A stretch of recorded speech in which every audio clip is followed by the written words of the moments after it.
morning and welcome so much for today's show, that is GBS Morning Extra. And also thank you so much for keeping it GBS. It's a pleasure always having you every morning from Monday to Friday, always here and always tuning. Thank you so much. And of course today we have a lot lined up for you. I'm joined by Timothy Omondi. Good morning. Good morning. How are you? Very fine. Yes. You have nothing to say apart from being fine? I'm fine. Okay. Much more to come. All right. Okay, we'll discuss more about that. Of course, we'll look at the papers. Sure. And let's first of all start with the news. But remember, you can join our conversation. Hashtag GBS Morning Extra. That's on Twitter, Facebook, and Instagram. And 21144. Our SMS lines 21144. In case you are Ikupite, you see it right here down on my screen here. The numbers are there, how you can contact us or can join the conversation. And of course, the topics of the day. So don't have to go anywhere. Morning Extra starts right now. And State House has defended Jubilee Party Secretary General Raphael Tuju following his bashing from Deputy President William Ruto and his allies. On Tuesday, Deputy President William Ruto tweeted questioning the loyalty of the Tuju loyalty following his association with opposition leaders. State House defended Jubilee Secretary General Raphael Tuju following a public bashing from Deputy President William Ruto and his allies over his alleged link with the opposition. The Deputy President acquittal says, written a disciplinary action against the Cabinet Secretary, Mr. Ruto took on Twitter on Sunday and questioned Tuju's new role in the opposition 2 days after the Cabinet Secretary attended a meeting with ODM leader in Rarieda constituency. However, State House spokesperson Kazedena said that Tuju's Rarieda meeting was official and it was endorsed by the president. She went on that the cabinet secretary had an official speech of the president and therefore it was not a private function but a development event by the government. Tuju also confirmed that he read the head of state's speech as a government official, saying it was indeed an official tripod and they were received by the local administration and permanent secretary in the State Department of Youth. Esther Idera, GBS Morning Extra. And now to our neighbors, and Ugandan pop star cum politician Robert Kyagulanyi alias Bobi Wine has announced his interest to challenge the long-term serving President Yoweri Kaguta Museveni in the coming general elections. Ugandan pop star and opposition figure Bobi Wine will challenge long-time President Yoweri Museveni in a 2021 election. Wine said he is concerned about his safety after what he believes was an attempt of his life last August. His driver was shot dead in his car after protesters threw stones at the president's motorcade.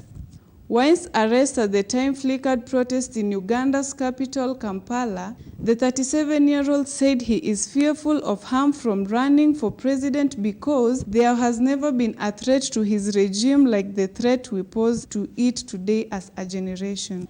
As the leader of a popular movement known as People Power, Wine has captured the imagination of many who want to see the exit of Museveni, a U.S. ally on regional security who has held power since 1986 and looks set to seek a sixth term. And United States of America House of Representatives has formally condemned the U.S. House of Representatives has formally condemned President Donald Trump's utterances and attacks on 4 minority Democratic leaders and hostile language targeting immigrants. House of Representatives formally condemned Donald Trump on Tuesday for intolerant attack on 4 minority Democratic lawmaker and hostile language targeting immigrants as the president pushed back at accusation of racism.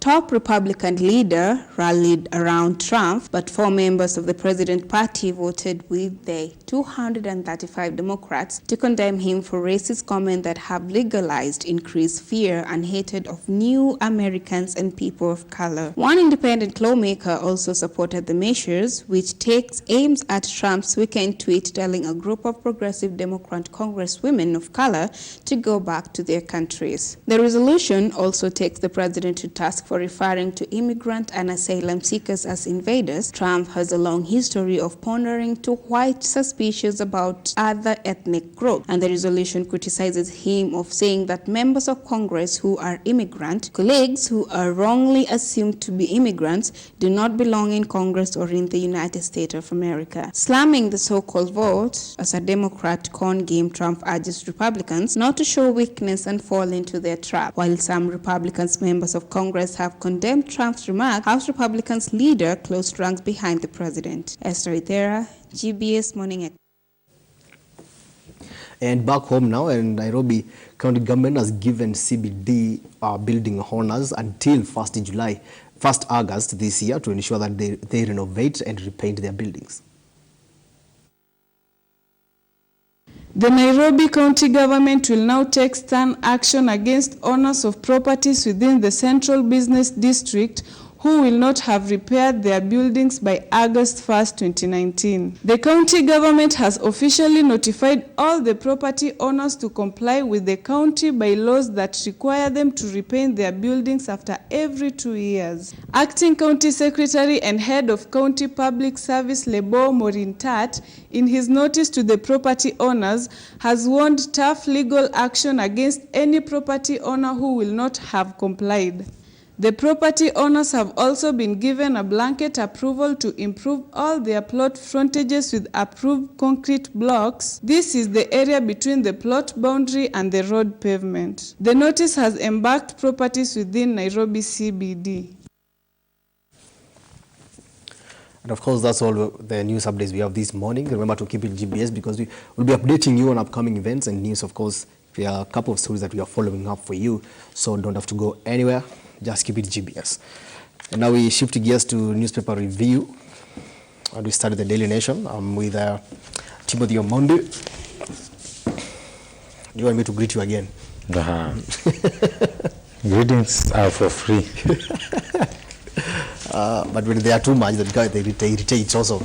No, they speak something. They tell you something. So I'm eager to listen. Okay, let's look at what the Daily Nation does this morning. The front page, the splash, is all about the Garissa Township Member of Parliament and the leader of majority in the National Assembly produces passport of the alleged owner of Kogodia Building and Civil Engineering Company Limited, but the signatures do not tally with those on the tender document. Remember, this saga has been linked with this company of allegation that they're taking tenders from the government. And of course, it also speaks a lot about the corruption issues that we have in the country currently. And CS Agriculture, that is Mwangi Kiunjuri, has censured for 1.8 billion maize funds. MP says money was withdrawn without board approval. That's on page 9. And of course, Tuju, the comeback kid, strolls into storm, loved and hated within Jubilee and ODM in equal measure. He has risen from ashes to become an influencer in Nyanza politics, but how far will he go? There was a question that many people are asking. And of course, more about the competency-based curriculum.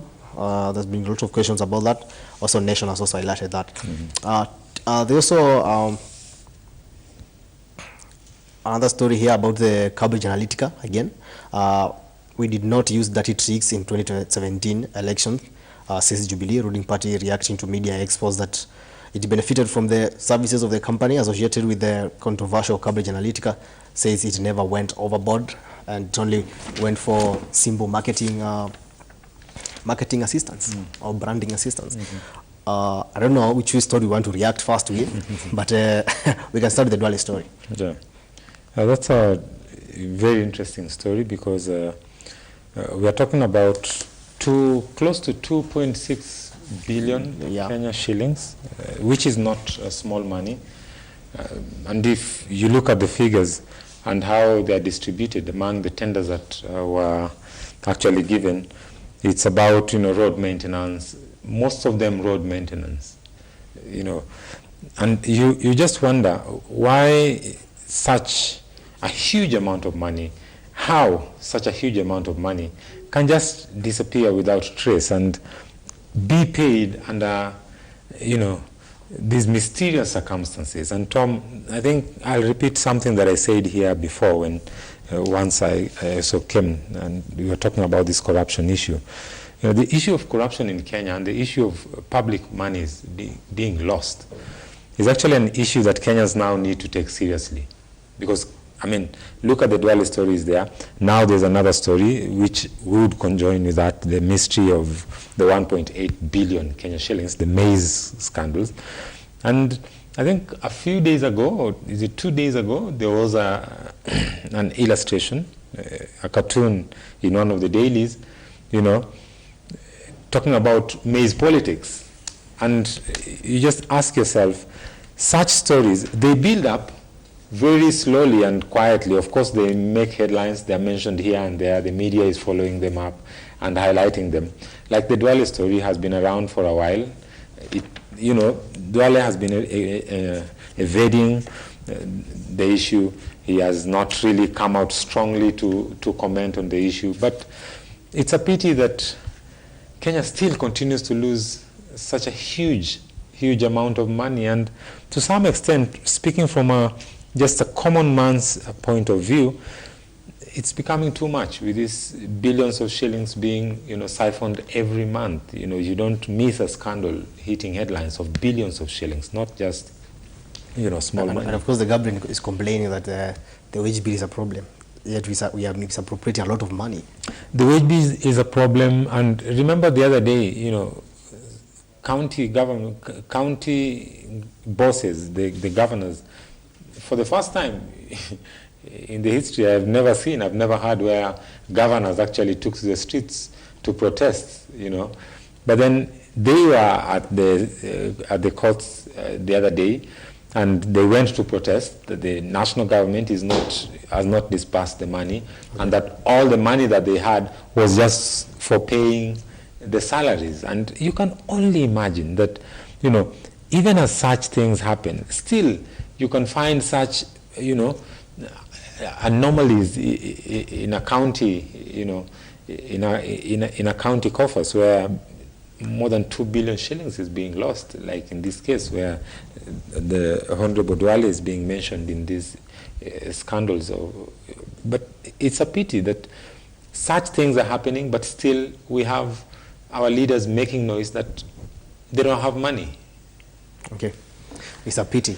And of course, if you didn't take your Huduma number, then just prepare for hard times ahead. I did. With my whole family. Okay, you're safe then. Of course, there's a story here, the new law to make Huduma number compulsory. That's on page 11 of the Daily Nation. And the Huduma number shall serve as an official sufficient proof for identification in the country, and its registration will now be mandatory for access to government services if the draft Huduma number bill is enacted by the National Assembly and signed into law by the President. The Huduma number card shall serve as the official government-issued document for identification and conduct of transactions. This means you will be required to have the Huduma number to register as a voter, to access universal health care, to apply for passport, to apply for driving license, to register mobile number, pay taxes, transact in the financial markets, and to open bank accounts. Without which? Now, if this bill is enacted, now you will not be able to do any transaction without the Huduma number. I mean, there's foul play here, Tom. Yeah. Tom, there's foul play clearly, because remember when the Huduma number thing was, you know, everybody was out there, Huduma number, and there were long queues and people were being pushed to go and beat the deadline. But then there were complaints from different quarters, of course, concerning, you know, this issue. And it's funny because the government came out and spoke and said, hey, it's not a must. I mean, this is something that we are trying to do to ease transaction. It's not something that is imposed on you that you have to. But now saying that there's a bill that is already being sent to the president so that it can be assented to and make these things, I mean, clearly. I remember there was some of our big sub during the process. We saw the CAK boss. He came up to say that if you don't have the Huduma number, they'll switch off your lines. And then later on, he came and denied. And There's then no now, clear we have communication. this bill. So There's no it seems clear like communication. this bill was already there. It's only that they were hiding from Kenyans. I mean, it was played under the tables. And I mean, as a government, I'm sorry to say this, but I think the government should be really honest with its citizenry and come out clearly. I mean, if something really needs to be done, lay the facts to the people. I mean, Kenyans have been always cooperative. But I also pity Kenyans because although as much as they always stand to defend themselves or to, want or to demand for their rights, the governments, the regimes of the time always find their way of bullying Kenyans into doing what, they want them to do, which to some extent is a pity. I think the government should really find ways. Civic education about Huduma number, I never saw that done clearly. We saw when the president was joined by the former prime minister to do the launch of the Huduma number, and the former prime minister also joined in, going to different towns. The deputy president was in another town, sometimes the president, sometimes, the prime minister, and all these top politicians were in different parts of the country launching the Huduma number. But that is not civic education, Tom. And what this is actually doing to Kenyans is that it feels like Kenyans are being bullied to, bend to some requirements, which I don't really understand. We had the Huduma Center. Huduma Center, when it first began, really, and to some extent, I would say even now, Huduma Center has really worked out in terms of, has eased some processes. That I will give them the credit. Issues to do with birth certificates and renewal of passports, you lost your ID, etc., these government documents, it has really eased. But then look at how Huduma Centers came. Huduma Centers came, and there was that gradual, adoption, and people got to understand how it works, and it's really working. I remember one time I was in Bungoma town, and I found a very busy Huduma Center there, which is a plus given, the location. And if something like the Huduma number could also, if there would be more, what I'm calling for is more civic education on this service. Yes, it's going to ease government service, of course, from different quarters, especially from the religious sector. There were claims that it is the 666, and people people are really against the idea. But I saw some clergy stand up and talk to their own congregants and tell them, "Hey, look, you need to understand. We are in a technological savvy generation.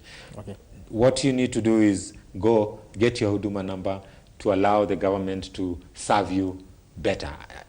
I think that should be the approach, not the threats and the deadlines. And the worst bit of it, they're saying a person who carries out or permits the carrying out of any transaction without the Huduma number commits an offense that is punishable. So that means they're now threatening government officials or civil servants who will be in a position, who are actually employed by the taxpayer to serve the mwananchi.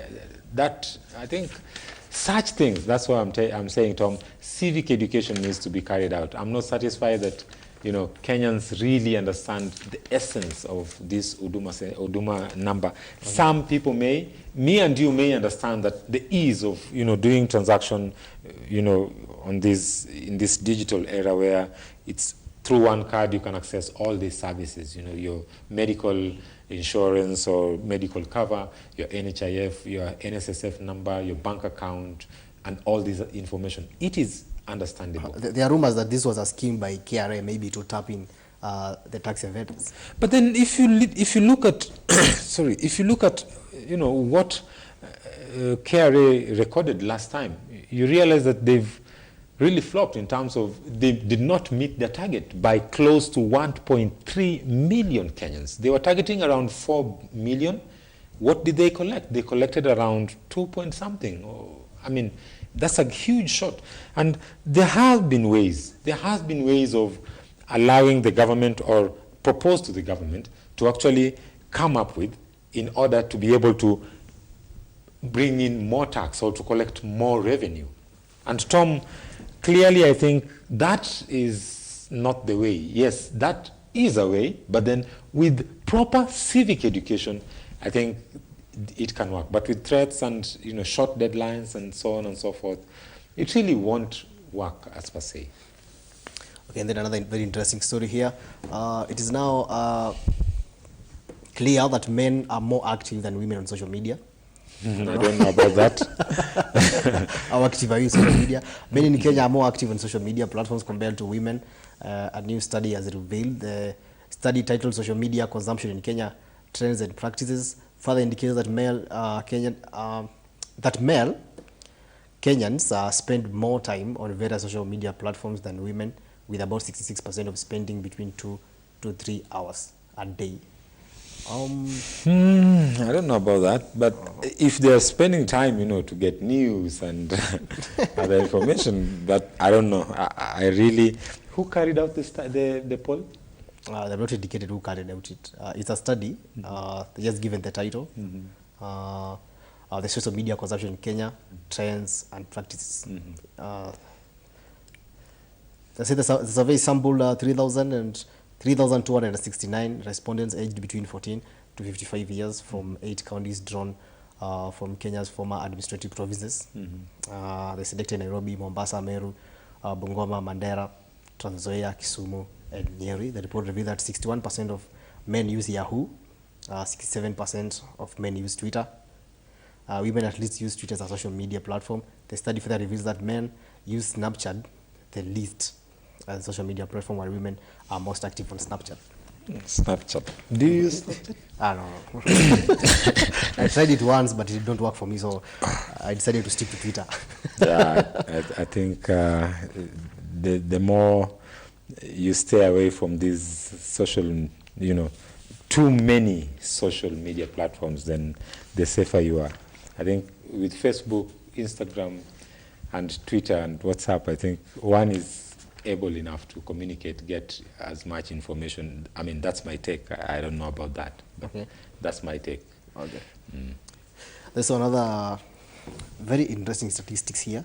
They're talking about, to bring the attention about stolen laptops from inland container depots in Nairobi. This matter has already been reported to the Inland Port Police Station in Nairobi under the OB number 16/22/05/2019. Members of the public urged not to buy any of the laptops having below serial numbers. If they come across such laptops, they should report. Of course, these are some of the imported laptops that have been stolen from the inland depot in Nairobi. So Kenyans have been warned not to buy. But the question is, how many people look at these serial numbers when they're buying the products? Hardly. Not many people, Tom. And actually, almost 90%. I wish, and that's why I wish. I mean, if the country really wants to go, tech as we claim to be, the digitizing of government services and government documents is a very good thing. But then, if we are to do this, then we need to really set a foundation. And sometimes I say, I blame the Jubilee administration for some reason. I'll give you one of the main reasons I kind of try to I partially point my blame to the Jubilee administration. When they were coming in power, they promised laptops for children. Imagine if they had implemented that, how many years down the line now would we be talking about our kids gaining access to these, gadgets? It could have been a while. It's more than 7-8 years now. They've been in power for the first 5 years, and then now they're doing their second term. That's a lot of time. I mean, imagine a kid who was in class 1 at that time. We're standard 7 right now. Exactly. So it's 7 years down the line. People are more tech savvy. People understand more about serious. They would have taken that advantage to now start teaching some basic things. Like kids know how to use their laptops. They would have been using their laptops in class. Then other simple subjects, just to tell you, when you buy such a gadget, there is a serial number. How does the serial number work? What's the importance of the serial number? Because if you're introducing this kid to such a gadget, then you're telling them in future, these are some of the things that you will essentially need to transact, to do your business, to send your message, or to receive information. So when you go to the shops to buy, how do you work with this? And then it would have been very easy, like someone I think was saying somewhere, that in a place like China, a kid could tear this phone apart and put it back together. Such things could have been gradually, and such small things, looking at them in a bigger picture, you come to understand that had the government have a clear plan, I think what they were trying to do was to excite Kenyans, which Kenyans easily do fall for, quick excitement. They wanted for their children to get laptops. Definitely, and I think right now, and remember the other day, we had the president, had to go to the inland depot, how many times? Like 3 times in less than a month, which actually hit headlines. And when he went there and gave the directive, then we saw, now luggage starting to be released. And there was, of course, a lot of complaint for the president to go there in person. There was a lot of complaint. And it's a pity that while people's properties were being held there in the name of taxes and clearance by KRA, again, we are hearing of people's, the mwananchi or the taxpayer losing their items again under the watch of the authorities inside the inland port. That is a serious allegation, Tom. Okay, and now to the back page, that's in the sports section in the Daily Nation. They're talking about Sofapaka FC furious over FKF official illegal transfer plans for the striker Vire. The Football Kenya Federation Chief Executive Officer Robert Muthomi is now at the center of player transfer saga involving the departure of the Kenyan international John Avire from Sofapaka FC. Muthomi wrote to the Egyptian embassy in Nairobi on July 12th asking the mission to process Avire's visa to allow him to travel to Cairo along with the captain Augustine Ramaita to watch the ongoing AFCON. The letter was written just 2 days after Avire completed the continental competition as a player. There's another saga facing Kenya Premier League, and of course Gor Mahia poor pre-season, blame poor preparation form for their exit from Rwanda Sekafa tournament. Of course, Kevin Yariki will be highlighting all that in the Sports Extra. Let's look at the Standard. The Standard talking about the maize misery, 1.8 billion. I think Timothy have also touched on that. And of course, another story that is showing the divide between the Ruto camp and President camp. Uhuru Ruto aides clash over leaked letter. Staff at the State House and those from the DPs at the Arambe House Annex in bitter extent on the authenticity of a letter alleged to be written by the the office of the president. The letter is actually talking about the new bill, the new revenue allocation bill that has been controversial for some days, forcing some governors to go to streets and of course to sue the government over the allocation after cutting down their budgets. Now, they ripped at the presidency, and now we've seen the governors blaming the president for not stating clearly its stand on devolution and supporting devolution, and now this. That's why I think Kenyans need to, let me use the common word or the famous word, infamous word, revisit. Clearly, as we stand right now, Tom, we are in a very tight spot. Something really needs to be done, especially about the law in Kenya. And I would partly agree with the governors, because when you look at what the Constitution states, it is really not clear. And if you clearly see there's some form of a tug of war between the National Assembly and the Senate, which has actually brought us to this state, because the National Assembly has gone to the presidency. Yes.